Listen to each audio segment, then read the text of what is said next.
Welcome to the Bodhi Bros, dudes and dudettes. I don't know. I'm Bodhi Ray. And I am Bodhi John with a freaking J. Episode number 4 is officially upon us. So, Bodhi Ray, what do we do? What is the Bodhi Bros podcast about? What we do is we take the teachings of spiritual gurus, self-help experts, motivational speakers. We review a video of one of their teachings, we examine it, and we let you know what we think of it, and what the teachings we like, what we don't like, and we keep it real for you guys. Pretty simple. I like it a lot. And this particular week is very special and near and dear to, I know, Ray's heart for sure. And we'll get deeply into that. But we did a review of a recording of Ramdass, a talk he did on the battle between the mind and the heart. Heart and the mind, mind and the heart. Either way, right? And we'll have the link as always below. And so if you haven't already surveyed that, it'll be there for your review pleasure.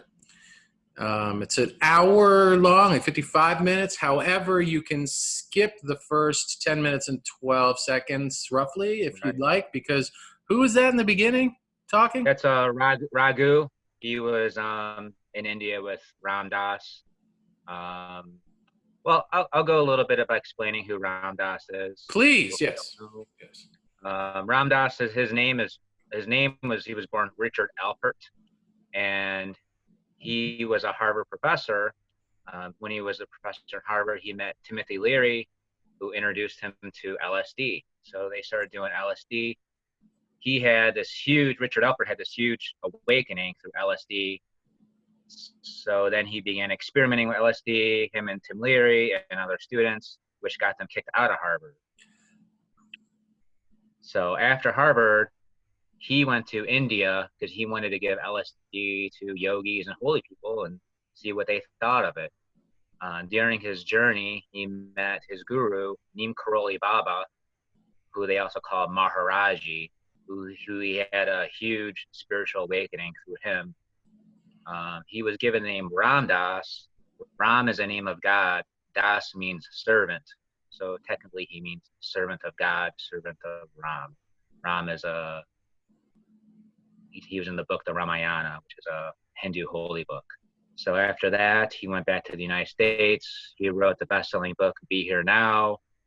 Other books are giving lectures around the world. I believe it was 96, I think. Somewhere in the mid-late 90s, he had a major stroke. He ended up being in a wheelchair a while where he couldn't talk. There's a movie on this called Fierce Grace. Highly, highly recommend. I believe it's on Netflix. And when he was there, there was a big change after his stroke. Pre-stroke, Ramdass, was a great, not that he wasn't not a great speaker after his stroke and everything, but it changed him. He became, before he was really good at talking about this sort of stuff. After his stroke, he became it. He became, his heart open. He sort of became like the guru. He kind of became that essence of love. Personally, I've met Ramdass twice, had two really profound experiences that changed my life. This was in Maui, and then I also did two Ramdass retreats in California, which he wasn't there, but he would Skype in. Ramdass did leave his body, I believe it was December of last year. So there we go. I think he was 89, maybe. I'm not 100% sure about that. Yeah. So thank you for the beautiful recap, Bodhi Ray. And I'm sure during this casting of the pod, we'll be getting into more personal stories of yours as well, as they should surface. Please don't hesitate. I'm definitely going to yield to this guy quite frequently this episode for sure, because of all the time he has spent intimately with this individual and his teachings. I, again, have not spent any time. This is another introduction for me. I haven't read a ramdass book. Has he published books? Yeah, well, yeah, yeah. Okay, so probably several, I'm His famous guessing. his famous book is called "Be Here Now." All right, you already said that. I Yes. believe that was like 1970. Then he wrote other books too after that. Right. Okay. And so in the beginning, the first 10 minutes was this cat named Ragu, right? Right, Am I Ragu. saying it Yeah, right? Okay. Ragu was there in India with him. Right. And so is it the podcast base? It's basically a podcast that we're reviewing then, right? So it's like this Ragu's Sort of. I mean, they podcast take in tribute to Ram Dass. Is that basically what it yeah, is? they take different lectures of Ramdas through over the years. And they just compile them, and then usually Ragu will do a little introduction Right. piece on it, and then they just play the video. So it's I don't know if I mean, technically, I guess it is a podcast, but it's not like a podcast where Ramdas and Ragu are having a conversation. Unfortunately. But yeah, so in that 10 minutes, yeah, I didn't fast forward, even though I knew ahead of time that there was something leading up to Ram Dass's talk. I was like, well, let me listen to what he's got to say. And he does do a very wonderful introduction.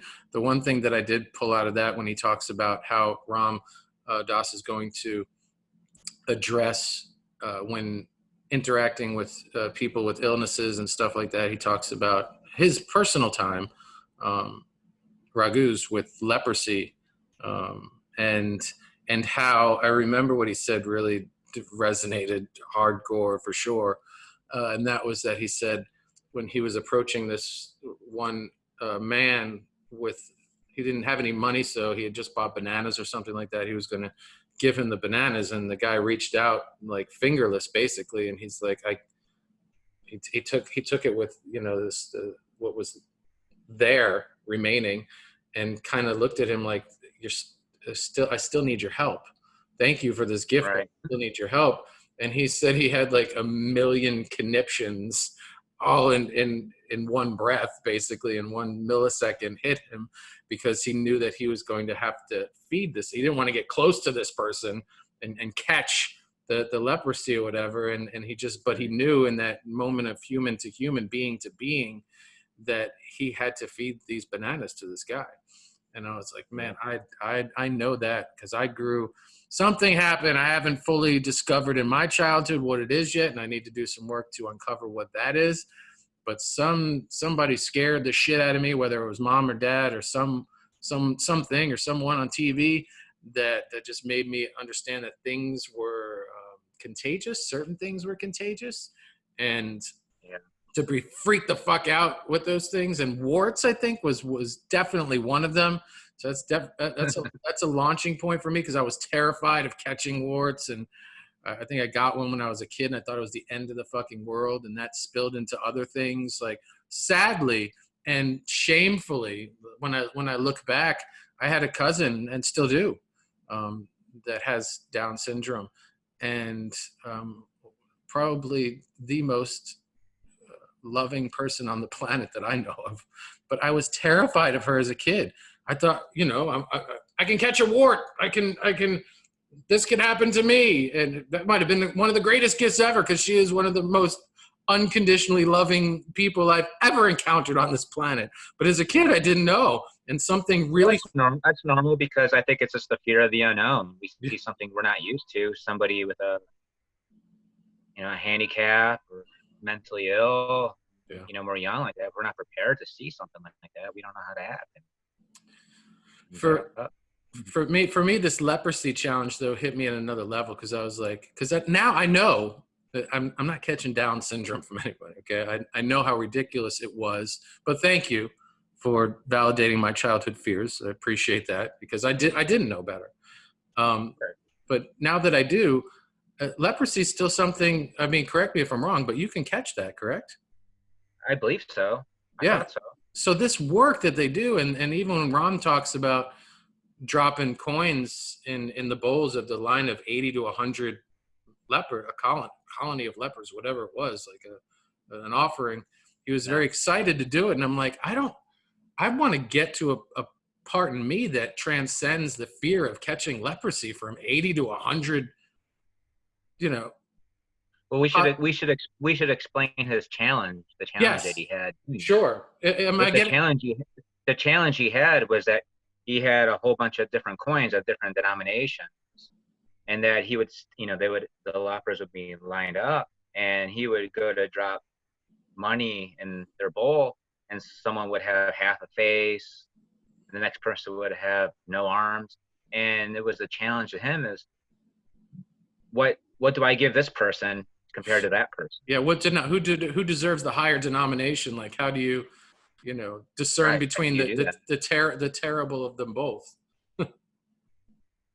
So he said that he really had to look at them as a person and look past the veil of the deformity, the leprosy, and see each of them as a human, Right. and use his intuitive wisdom, his intuitive heart, and just pick out whatever came to him and drop that in the bowl. Right. And ultimately they were both terribly suffering, and so it didn't matter which one struck him. So the release of that attachment to which is quote, worse, they're both, it's equally all of our struggles, all of our suffering, or we say sometimes, well, at least I don't, which is not really a positively impactful practice upon yourself when you say, well, at least I'm not dealing with that. But your pain is very valid, and your struggle is very real. And so, Well, to go on that, he does mention something, having those thoughts when he sat with a person with AIDS. at the In end, the end, yes, he talks about how he was holding space for a person that had AIDS, and the first hour, he said, all they did was look in each other's eyes, and he was feeling all the pain and the rage that this person was going through. But he also felt guilty for that not being him, for his health. right, That he was that guy, that he was healthy and the other guy was suffering. right, And that was something that he had to allow. He had to allow space for that feeling, even though it was, we would say that's selfish or maybe that's wrong. But yeah. he had allowed that in order to let it go, and to go meet the person on a deeper level than just the psychological level. And the whole time he never used the phrase holding space, but that's what I just kept hearing. Like, that's what the definition of, I think, Yeah. unconditionally attuning and holding space for someone is, just being in that allowance. And it's really interesting and magical every time I think, I'm like, oh, I know how to hold space for people now, or I'm so much better at holding space for people now. There's always another level of how we can connect and be in communion with another human being. And one thing I wrote down that was big, the big breakthrough for me, and thank you again for bringing another newness into my life, Bodhi Ray, was the less that I can bring to someone, is the more that I can serve us both.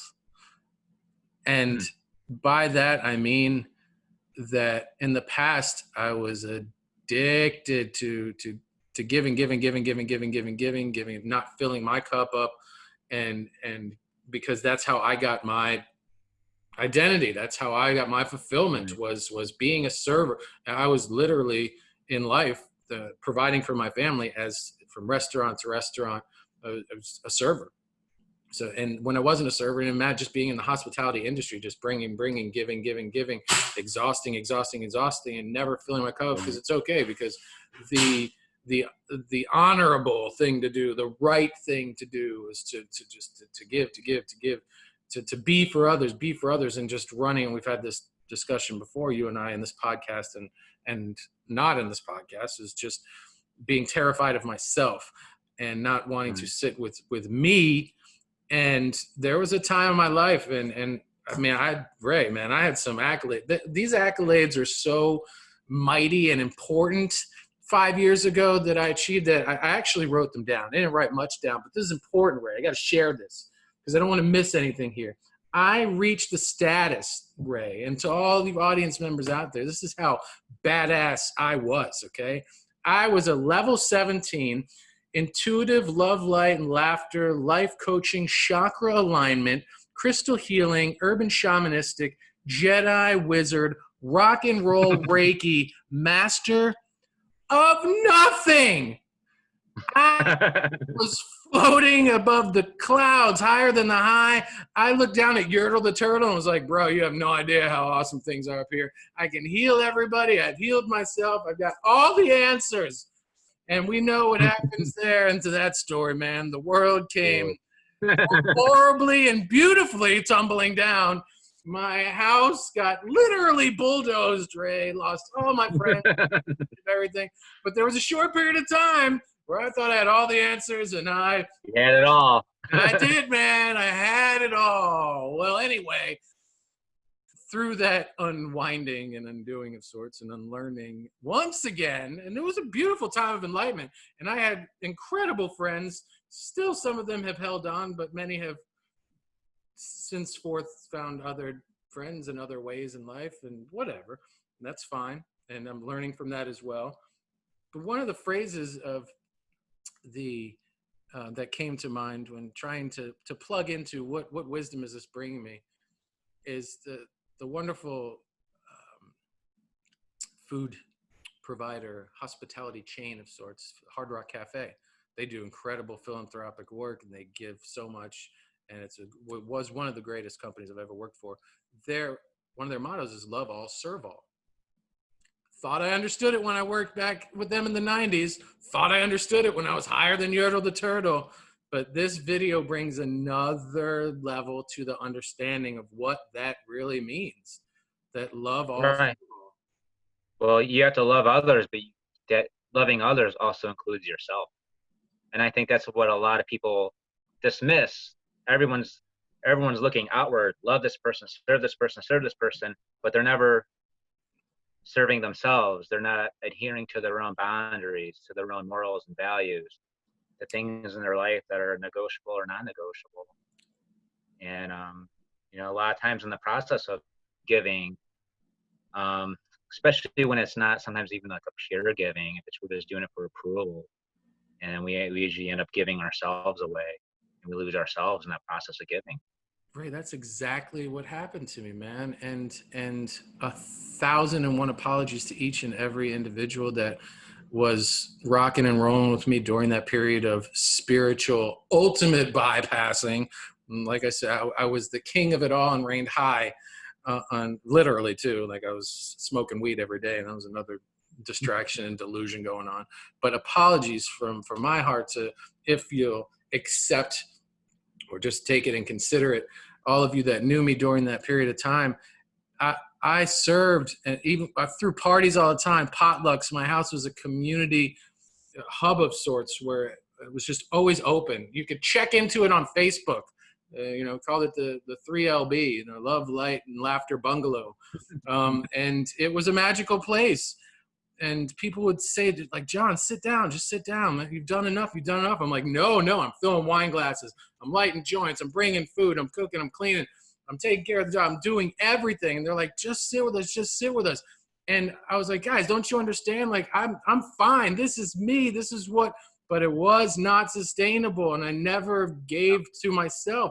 And if I had just listened to a few of those beautiful souls and people, and again, the sorry, 1,001 times, I'm so sorry that I didn't sit with you, that I didn't just put myself and make in a seat next to you and just align ourselves and eyes to eyes, just allow the moment to be and not have to fill the silence with anything, but just listen to each other's hearts and to the relationship I lost and to all the friendships that may have disintegrated or hopefully temporarily have gone elsewhere. Should you return one day and we get to share presence with one another, what a magical gift that will be. And I look forward to that and seeing how the world has treated you and you have changed and what you've given to yourself. And hopefully I get the opportunity to do the same, because man, this video was such a reminder of how far gone I was and where I sit today. and how much more I can do to be a better person, friend, provider, community connector, whatever, just by like I said earlier, just showing up with less, zipping this. And which right now you're like, can that guy possibly do it? I told Ray before the podcast, I'm going to shut up this time and let you talk about ramdass. So now officially I'm going to turn it off and yield to Ray, because I'm sure he has a lot to say. Well, I mean, that's a big part of the theme of this video is how to keep your heart open while setting boundaries. And I know in relationships that I have not done that. I recognize that I have some codependency issues in relationships, that I was trying to love myself through loving other people. And I thought that the more I gave, that love would come back to me. And it wouldn't always do that. And because it wasn't coming back, I would instinctively try to give more, to the point that I'd had no boundaries. And I was like, how come you're not loving me? Love me back, love me back. And it doesn't work that way. And you have to see that you have to have your boundaries, and you have to love within that. And that's going to be different for every single person. Yeah. And you're going to attract different people into your life when you start making those shifts too. Right. It sounds almost counterproductive spiritually, but you have to put yourself first in a relationship. And if you don't, that's when you get taken advantage of. That's when you end up betraying yourself and abandoning yourself, your own needs. So you have to, in a way, you do have to put yourself first, not in a narcissistic way. I mean, there's a certain spectrum to that. Sure. You have to figure out what's negotiable and what's non-negotiable. You know, like, let's say, you know, your wife, you just say you want to eat at home, you want to stay at home and go outside, and your wife really wants to go to Applebee's. You know, and you're like, oh, I really want to stay home, I'm tired, but your wife really wants to go to Applebee's. You know, it's sometimes, you know that, okay, I'm going to make that compromise. That's negotiable. I'll do Applebee's. Not in my house, man. Of all the restaurants, you chose Applebee's. It's hilarious. I'll get the sizzling fajitas. She can get whatever, the quesadilla, and be happy, because she'll be happy, which will make me happy. Yes. So in a way, you kind of are putting yourself first, even when you compromise, because you know that happiness will come back to you. Yeah, man. I've learned that the painfully, dreadfully hard way, for sure. My present relationship has illuminated how successful you can be in a relationship when you do take care of yourself. And when I first met her, I was like, oh my gosh, you know, I knew she was wonderful in so many ways, but I'm like, she just, oh man, like I remember the internal dialogue was like, she really just, all she cares about is herself. Like but that wasn't it. She was just very much a sorceress in the fact that she knew, by taking care of her, when I say sorceress, I just mean just like wise, spell casting, beautiful woman, right? Like she was just, she knew how powerful it was. She learned quicker than I did, and she's younger than I am, about how much you can extraordinarily change your life when you care about other people, but you deeply care about yourself in a way that helps you be better with people, and in turn possibly take care of even more people, because you're honoring yourself first and foremost. And another thing that I'm sorry. No, go ahead. Well, I was just talking about another practice about caring about other people, was to bring up the practice that Ramdass does with his prayer table. And by seeing the good in people, or seeing, other people as faces of God, and that he would do this even up until he died. Ramdass died. He had a picture of Donald Trump on his prayer table. Oh, so he would wake up. It's from Bob Dole to Donald Trump. Yeah, I don't know who was in between. I'm sure there was. He said Bob Dole, and then so I guess it was always, maybe he picked a politician that he didn't really. Right. Okay, got it. So he would wake up and he'd go down the line, and he would look at Christ, open his heart to Christ. Then he would go down and Buddha, and he would connect with Buddha. Then he would go to his guru Maharaji, connect with that. And then it's, okay, Donald Trump, Yeah. and see how the difference between those, how you're not seeing the God in them, or seeing the light within them, because everybody is, part of all, we're all one being playing Right. itself out.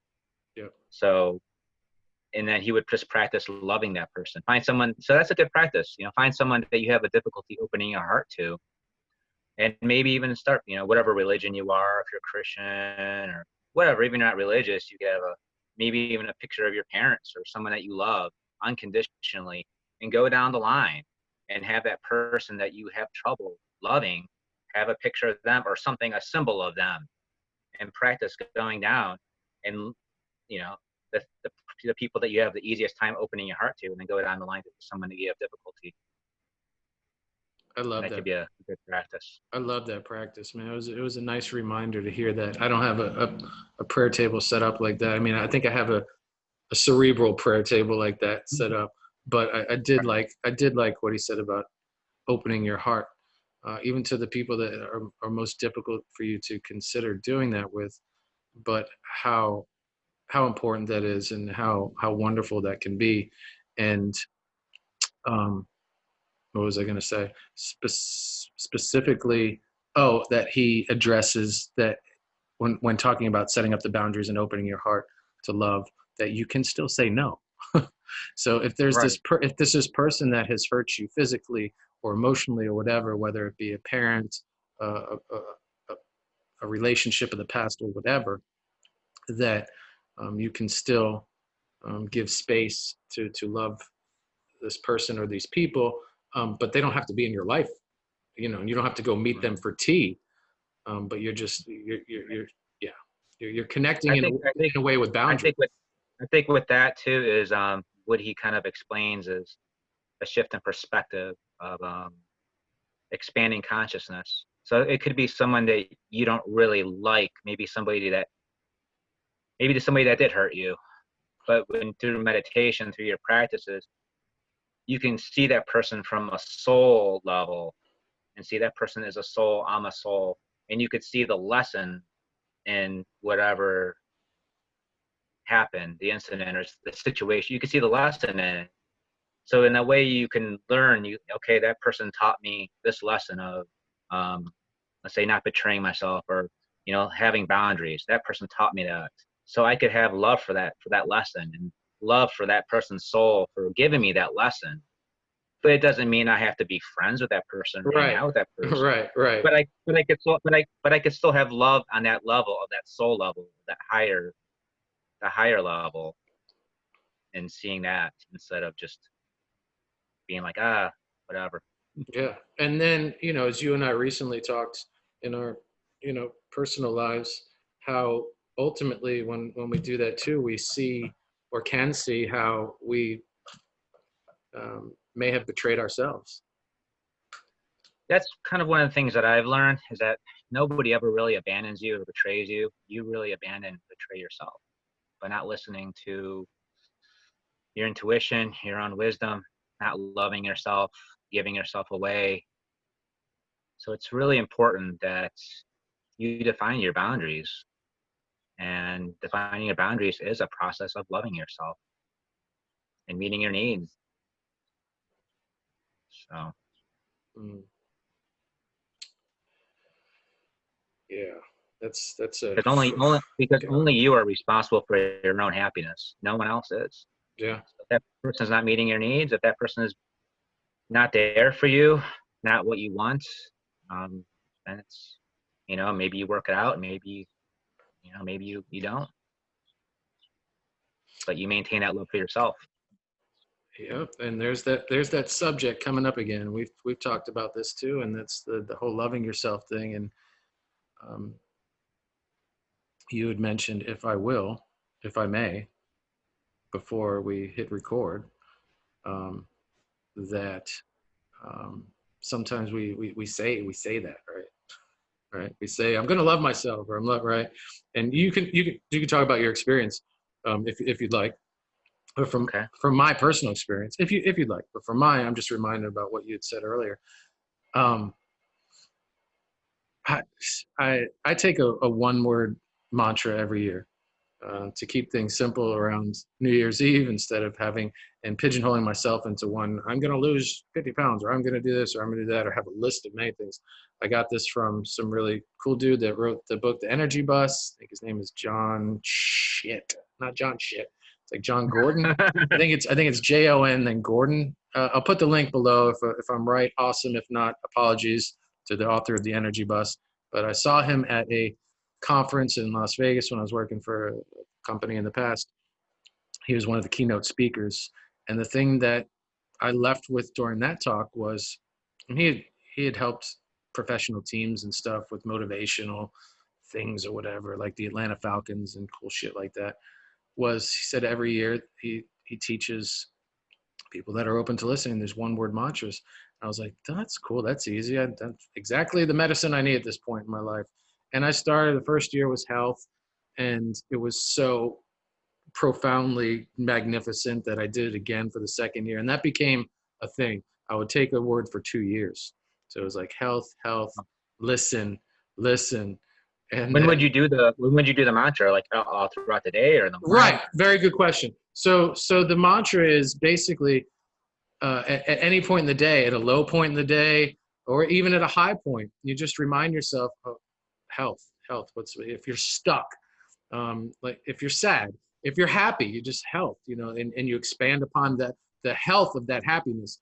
If you feel like you're stagnating, maybe all right, health. What health? Health. I'm gonna walk around the block or to the closest park or whatever, and it was just really a nice, easy thing that could expand in so many beautiful ways. So taking me to the point, I got to the year of love. Every toward the end of every second year, I'm like, all right, I'm hearing a word. I'm hearing a word, and so it was love and learning to love myself. So after the first year of love, someone asked me, "Hey, how's your one word mantra? What is it this year?" I was like, "Love," and she was like, "What have you learned?" And I said, "Nothing." And she looked at me like she was almost offended, right? And I never got a chance to fully explain. So if you're out there listening, allow me for a moment to expound. I I said nothing in a snap instance because I really started to learn what loving yourself really meant versus talking about it. And when I said nothing, I meant I've barely toe tickled the surface of the kiddie pool section of the big, consideration. Like it was in the low end. I was wearing floaties. I had my earplugs on, my nose, and everything, my sunscreen, and I didn't really understand what loving yourself meant. So in year two, Ray, I started, but as I sit here with you today and what we talked about again before the podcast started, I'm gently reminded that I've only just begun seriously to understand how deep it can go, how precious it can be, and how wide it can expand. And yeah, so loving Yeah, I mean myself. that's currently my practice right now is really just focusing on loving myself and meeting my needs in the present moment. So throughout the day, I'll just look and be like, okay, what are my needs in this moment? How can I meet my needs right now? Right now, it's talking to you and expressing myself the best that I can. Is this um, is this loving? Is this loving myself right now? What I'm doing is this loving? Yes, this is loving. This is loving. This is talking to you. This is helping other people. This is something that I enjoy. So, and it always takes me back to the present moment because you can only really love yourself. I think being in the present moment is the same as loving yourself. So Because if you're not in the present moment, you think about all suffering either comes from holding on to past or you're trying to hold on to something coming up in the future. And both of those are not loving. That's not loving. That's not loving yourself. To be loving yourself is to be right here, right now. You can only love yourself right here, right now in this moment? What can I do in this moment to love myself? Yep. And that, I think that echoes what I was saying earlier with the what came up for me with the whole showing up with less, not just for other people, but for myself, just showing up with less. And that means letting the screams of the past or the worries of the future just melt for a moment, and just showing up with less for me, and to be in the moment so that I can fully connect with whatever is in front of me, or just with myself in a more deep and loving way.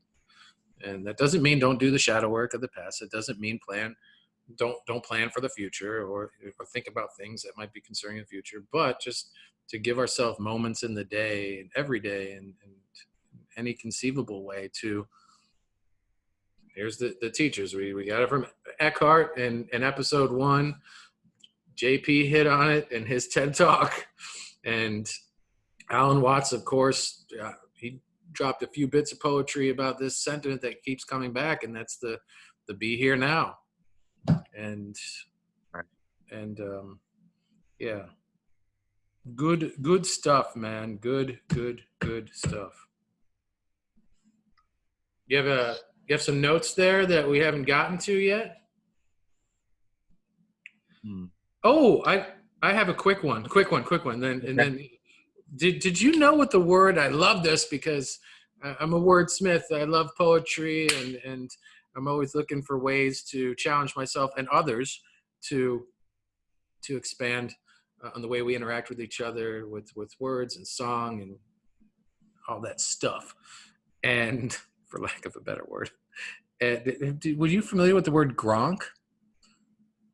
And it has nothing to do Like with the the football NFL. player? No. Yeah. For a second, would maybe do a double take. I had to rewind it. I'm like, did he just say Gronk? Like, did he make a reference? I didn't catch him saying Gronk. How did he use it? He said Gronk's the universe in the very beginning. It was like, it was right around the 11:11 mark, Oh, right? So you could. yeah. I didn't know what he said. He said, and so I just typed in. Did I hear it right? I'm not knowing how to spell it. I'm like, all right, just spell it how it sounds. And I googled GRO. Grox. There wasn't no Gronk. There's no N in there. Sorry, rewind. Grox. It wasn't Gronk, which would make you think it was a Patriots player, but that's what I thought too. And so it's understanding something intuitively or by empathy. Wow. Never heard Grox before. I never heard that ever. Groks. There we go. Thank Wow. you, Ramdass, for adding to my vocabulary. Try to use that word tomorrow. Oh, I'm gonna drop it as much as possible and just confuse people. What? I love that. I gotta look that shit up when I get home. Did that guy say Grox like 3 times? What is he talking about?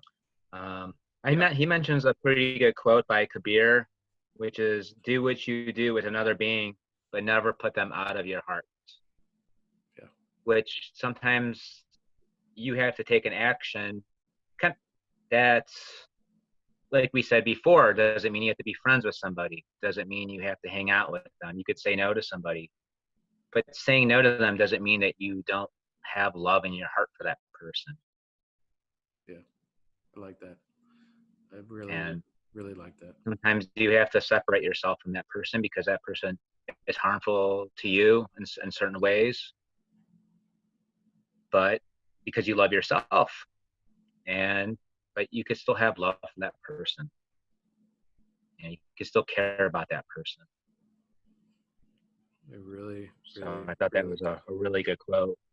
I dig that. And in the spirit of, what I just said too about challenging people with their words and expressions and cultivating your own poetry. One of the things that I started doing years ago, because it just felt right. And this was one of the cool things that came out of the days of reigning high on the throne of spiritual bypassing was I just felt more comfortable opening my heart, but it was without boundaries, right? So I learned some hard lessons, of course. But in that time, I was connecting more and more with men. I was terrified of men, and from all my childhood wounds and stuff. And so but with the practices of hugging more and more men and being soft with men and understanding what divine masculinity meant and toxic masculinity meant, with one of the things when someone, specifically men, would send me like a text message or something through Facebook and say, thank you so much. I used to say something like, you're welcome equally as much. But that kind of evolved into, when someone says thank you, right? Without the so much. I was like, what can I say back that would be clever? And I'm like, no, what can I say back that would be loving? Right? Because I was starting to soften up. And really, dude, my heart was wide open. And again, sans any boundaries. So twas trampled upon quite frequently, but learned very much and thankful for all those experiences and people. Still am, and hold them in my heart. I would say, you are always, instead of saying you're welcome, someone says hello, goodbye, just so it's so easy to do that because we're programmed with the same phrases, was you are always welcome in my heart. And I would challenge people, and please, it's not copyrighted, feel free, make some t-shirts and bumper stickers, start dropping it with your friends and family when someone says thank you. Maybe, throw that phrase out there. You're always welcome in my heart. It'll shock the shit out of them. It did with a lot of people. And, I started doing it with women too, like not being afraid of, them thinking the wrong thing. I'm like, what, dude, it's an expression from my heart. Like, I'm not saying I love you, let's date, let's hook up. I'm saying you are always welcome in my heart. And that's, even if you hurt me, I'm going to do my best to hold a place in my heart for you, understanding that you're not trying to hurt me. You're just trying to make yourself feel better with your actions and what you're doing. Yeah. And so, yeah, man. Ray, you're always welcome in my heart. You are always welcome in my heart. Thank you. Just don't piss me off. I think another really big point of this video, which is something that came up a lot in Ramdass's life later on after his stroke, is seeing suffering as grace. He actually, I think I said earlier, he has a movie called Fierce Grace. This is his life after the stroke and him in a wheelchair, and trying to relearn how to walk and talk again.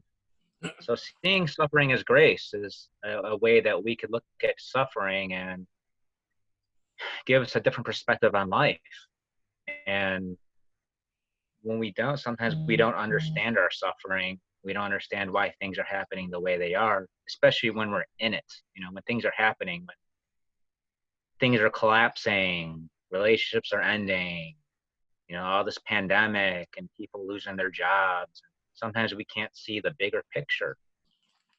And sometimes it takes sometimes even years after something happened that we would say that was bad. And now we look at it and when we think, wow, you know what? That actually worked out pretty good. Sometimes, sometimes not getting what you want is a good thing. I know there's sometimes in the past, there's been years ago, there were jobs I applied to and I didn't get, and I'd be all, why am I suffering? I'd be so upset, And then I look like years later, look at where I'm at now. I'm like, wow, well, that worked out pretty good because I probably would have been miserable in that job. Or who knows where I would have been. I'm just using job as an example. Absolutely. Okay. Fill in the blank, relationship, trip that was canceled, anything. Right. So sometimes that's a tough thing to do, though, is seeing as grace. And I think a lot of times achieving that is being able to learn the lesson, what you got out of that, and learning more about yourself, because that's what a lot of times that's what suffering does. Suffering and pain, we learn about ourselves. What was I attached to? Which goes into explaining. He also briefly explained some of the Four Noble Truths, which is the first noble truth is there is suffering. Not getting what you want is suffering. Some getting what you want a lot of times is suffering too, because it's in time and it's impermanent. We get that brand new car, we're all happy, yay, we got the new car. 3 years later, it kind of, yeah, you know, you're looking for a new car. You don't get that juice off of it anymore. Right. So suffering is a good way to learn about yourself, learn about your own values. Um, you know, I think most of us on the spiritual track, on a spiritual journey, you want to call it that, started that way out of some sort of suffering. That's usually what starts it all, is a way to how to be happier, how to alleviate our suffering. Why is this happening? Is there a deeper meaning to why this is happening? And that kind of begins our investigation of looking deeper into the mysteries of all this. Speaking of which, he does. I love when the teachers that we review, it, not just in this podcast, but in our own personal lives and stuff, start echoing each other, and you know the dots start connecting. And when I think it's neat when your poetry snapping for one guy, and then a few weeks later you hear almost the same message coming in a totally different language, in a totally different way. And he was really, for me, bringing me back to the Alan Watts moments when he said being comfortable with the mystery of I don't know. Um, that for me struck a cool chord, and it's simple, but to me it just it reverberates deep. You know, like just being that's one of the phrases that from this recording I'll carry with me for sure. And it's just being comfortable with the mystery of I don't know. And it's okay to say I don't know. And to think attaching ourselves, you just mentioned attachment, to having to have the answers. And I think he talked about scientists being tasked with it's that you can't be comfortable with not having the answer. That's our job, to drive and to abandon what he says was not celebrated in the past, but now finally we are embracing, and that's that intuitive wisdom. Right. And he talks about men and women and the difference in the past, but how now that's becoming something where there might actually be something here in this intuition thing. and I love that Well, I because know I use my intuition almost every day in my job, doing loss prevention and looking for people who might steal. I'm always using my intuition. And sometimes that's my intuition pays off. I'm looking for mannerisms. I'm reading people. I'm following, vibes. yeah. Sometimes a lot of people will ask me, well, how do you know that person's going to steal? Sometimes it's just, I just had a vibe. They were going to steal. They were going to do something. Yeah. And it's just being present and listening and kind of tuning into that and listening. Yeah. So I do agree with, I do think intuitive wisdom, intuition is celebrated a lot more now than ever. And I'm not sure when that video came out, maybe early 90s, maybe late 80s. I don't know. So, I mean, that's even from then, it seems like it's probably a big shift. Yeah. We think a lot of stuff now is a lot more acceptable in spirituality and talk, if you were years ago, if you were to talk about chakras and crystals or even some other things, you would get looked at pretty weird. Listen to this lunatic. Man, I have very, very intimate knowledge and love for crystals. It was a business of my a previous partner and myself. I showed up to farmers markets as the crystal guy. We had a pretty much a mobile metaphysical shop of sorts called White Light Walkers, and it was awesome. Met the most incredible people. The kids were over the top, below the roof, off the charts, amazing, sharp, just magical beings that connected with these crystals and the things that they had to say. We could do a whole nother podcast just on this, but yeah, I'll tell you this. I got one of the most amazing, if not the best massage of my life that had crystals involved with it underneath the table, on me and stuff. And just, I mean, I was humming to a whole nother level of beyond my comprehension at the time, and was just like, what is happening here? And then just allowing it, at first maybe kind of freaking out, but then allowing it to happen, and then talk about wave and wave and wave of ooey gooey golden goodness, brother. Holy So this shiitakes. was this was a massage, or is this? Yeah, this was a massage. Yeah. Yeah. Huh. Not happening at the farmer's market. This was a private massage. This definitely, we didn't do massages at the farmer's market. We weren't allowed to anyway. There was an expert on the property that was our resident massage therapist that had his own business. But no, we sold like smudge and oracle cards, mostly crystals. But yeah, the being comfortable with the mystery of the I don't know also bled into him talking about, which I really adored as well, was allowing for the possibility for there to be method in the madness, the chaos of life, and Right. and surrendering to that. You know, and we're talking about it's okay to suffer, and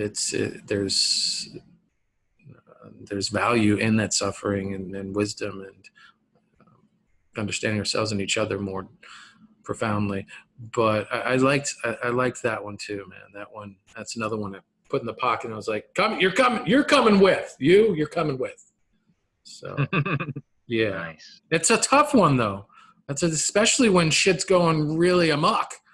And to go, there's a method in this madness that I'm going through right now. You know, the house is There's a burning. purpose. Yes, Yeah, yes. there's a purpose to it, and Easier said well, than done. that kind of says the whole, suffering is grace, and to me, that's maybe you don't see the grace in that right now, but you're having the faith that afterwards, once the storm is clear, you'll get what you need to get. Right. That you're not really lost. Yeah. Ain't no one on the planet staring at their house burning down going, wait a minute, Ramdass said, just to allow, I mean, you're grabbing the hose, you're crying your eyes out, you're trying to save your precious things, and well, first and foremost, the people and pets, and of course in the house. But you're not going, whoa, guys. There's a message here in this suffering. That's sort of that's sort of looking at it on different planes. You do what you can to alleviate suffering. You do all that you can do. You put you rescue the people. You put the fire out. You do all that stuff, but at the same time, you understand there's a deeper purpose to it all. So it's like you're gonna have to have both. It's both programs are running at the same time. There's the trick. The separate you is doing all they can to get out of this mess, but the soul is just sitting back, being like, "Wow, would you look at that?" Son of a gun! There it all goes. Well. Wow. Life. It's all impermanent, anyways. Must mean it's time to rebuild. Right. The air conditioner was about to go anyway. Yeah. Still, when someone passes away and stuff like that, it's weird. I feel like, well, at least I've learned it's best to show up and not illuminate what the bright side is of someone's passing, but to be with someone in their grief, and of course allow them to go through their process without injecting our own agendas or blah blah blahs upon them. Right. Again, painful lessons learned for me the exceptional hard way, but now I know to just be there for someone and show up. There it is. Show up with less, but show up. Right. Be available. Yes. My pages are done, bro. Do you have anything that you want to share, like from your notes or from your personal experience with the indelible Ramdass? mean, I guess I could tell you what, when I went to Maui.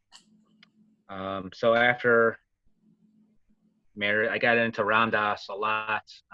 Around the same time I started learning Reiki, and I listened to a whole bunch of videos on ramdass, and I was just really hooked on the teachings and the stories of him and Maharaji and the, all that stuff. And I had to go for myself and see what this was all about. I wanted to experience that love. And so it's in Maui, it's at a resort, and there's other speakers besides ramdass. Ramdass is there.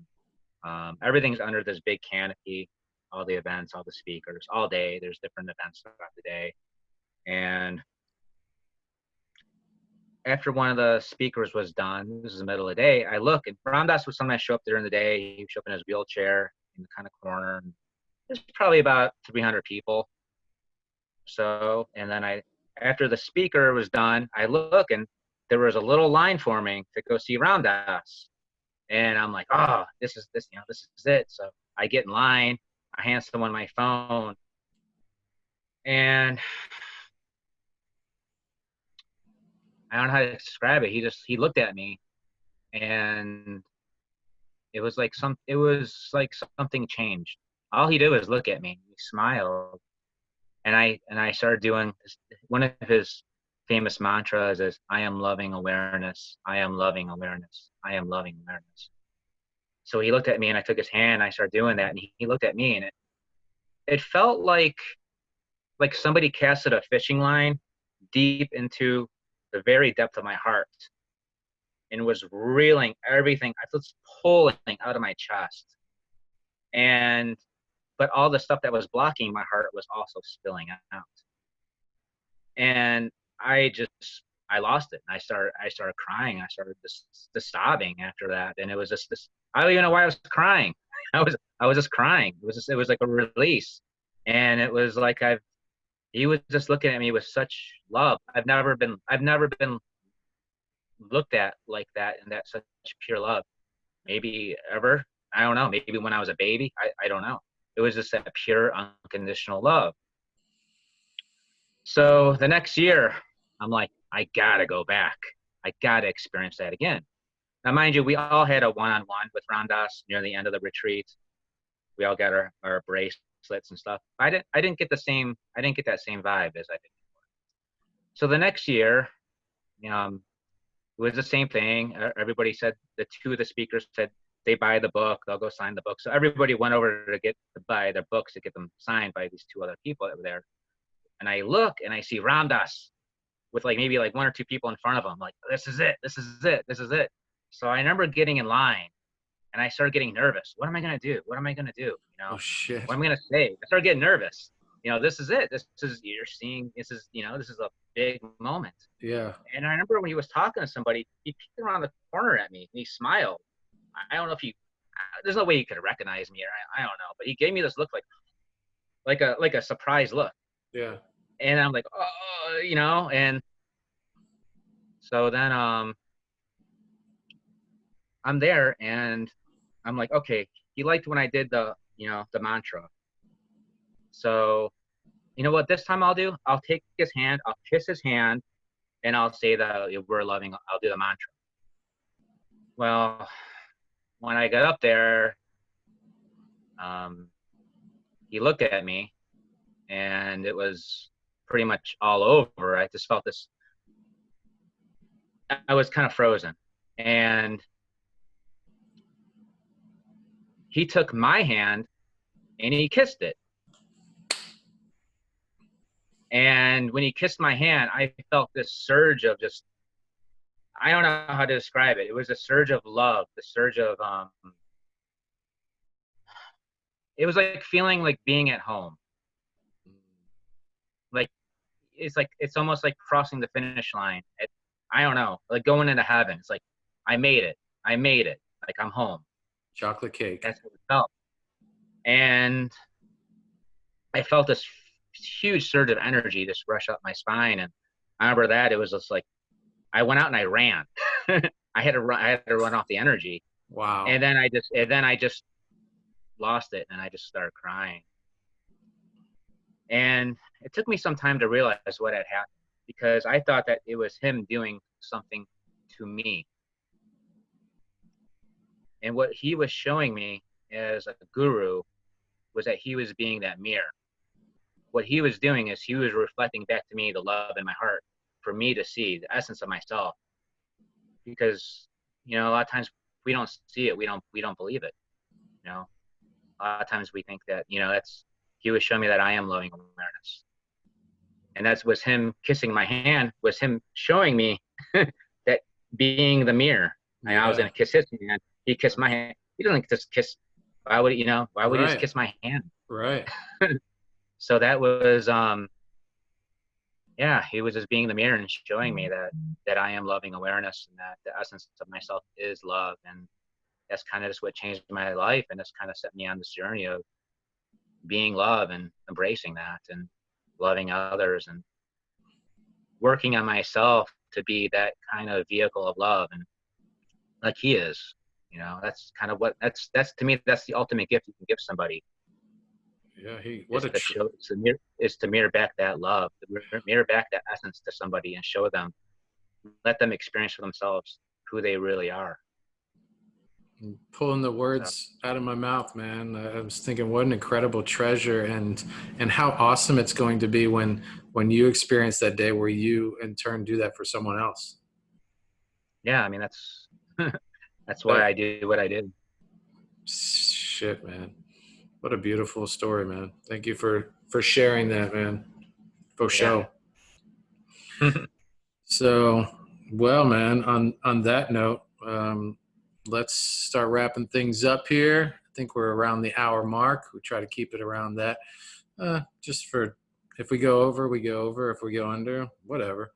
But we want to take a few seconds to thank all of our folks that have taken the time to like our Facebook page. We're over 200 likers, Instagram over 100. So thank you. Immeasurable thanks for participating, for your support, for your encouragement.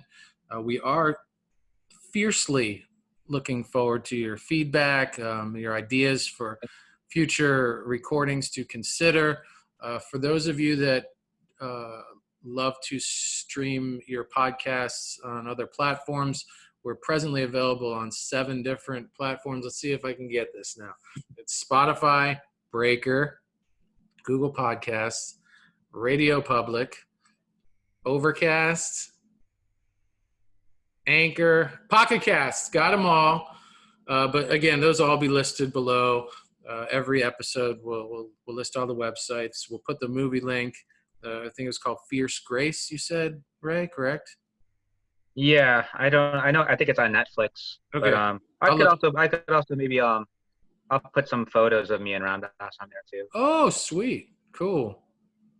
Yeah, we can do that, and we'll put the link to his Be Here Now book and any other things that we talked about, Ray. Just after we end our session, we could talk about the links that we'll provide below.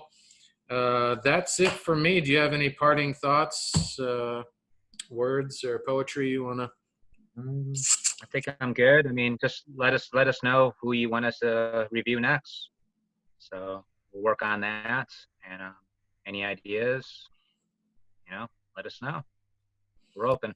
So without any further ado, John with the J signing out. Love from my heart to all of yours. Bodhi Ray. And we will see you soon on the screen or Ram Ram. or in your ear if you know what I mean. And record. No!